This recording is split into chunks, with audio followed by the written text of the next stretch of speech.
TTL time to live का मतलब यह है कि एक पैकेट एक नेटवर्क में या नेटवर्क में कितने समय तक रहेगा, इससे पहले कि वो या तो सही जगह पहुंच जाए या अगर सही जगह नहीं पहुंच पा रहा है तो वो खत्म हो जाए, यानी उसकी लाइफ खत्म हो जाए। तो IPv4 के हेडर में आप देखेंगे टाइम टू लिव यहां पर है। IPv6 में इसको हॉपली बिट कहा जाता है और इसका साइज जो है, क्योंकि ये 8 बिट का है, 8 बिट का वैल्यू होती है, तो ये आप 0 से शुरू करते हैं 255 तक इसकी मैक्सिमम वैल्यू हो सकती है। अलग अलग ऑपरेटिंग सिस्टम अलग अलग डिफॉल्ट वैल्यू देते हैं।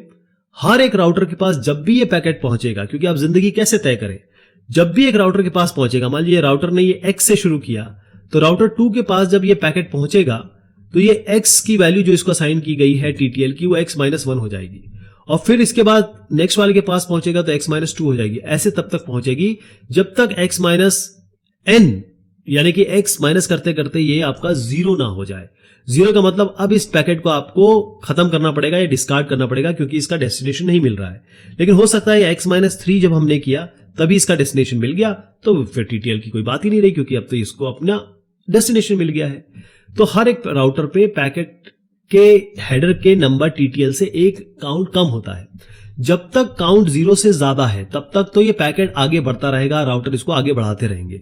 लेकिन अगर ये 0 हो जाता है, यानी कि ये TTL की वैल्यू यहां 0 हो जाती है, तो इसका मतलब ये होगा कि ICMP एक मैसेज जनरेट होगा जो कि होता है 11, या जिससे बेसिकली टाइम एक्सीडेड हो जाएगा और ये सोर्स सिस्टम के पास दोबारा आएगा कि देखिए साहब ये 0 हो गया है।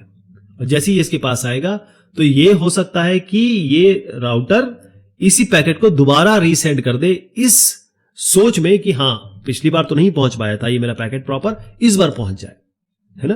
तो नेटवर्क कंजेशन को दूर करने के लिए, नेटवर्क में इतने सारे पैकेट जो अपने डेस्टिनेशन पे नहीं पहुंच पाते हैं, उस समस्या का निदान करने के लिए टाइम टू लिव वाला कॉन्सेप्ट आया है। इसका मतलब यही होता है। अब इसको एक एग्जांपल से मैं समझा देता हूं आपको। देखिए यहां पर हो क्या रहा है, ये आपका सोर्स है, ये आपका डेस्टिनेशन है।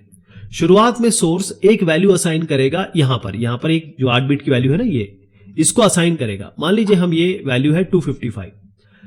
अब ये जब पहले राउटर पे पहुंचेगा तो इसके पास क्या होगा कि जो वैल्यू असाइन की गई है ये माइनस होके क्या हो जाएगी 254, यानी कि 255 में से एक घटा दिया गया, 254 हो गई। अब ये नेक्स्ट राउटर के पास पहुंचा तो ये 254 से एक फिर माइनस हो जाएगा, तो कितना बन जाएगा 253।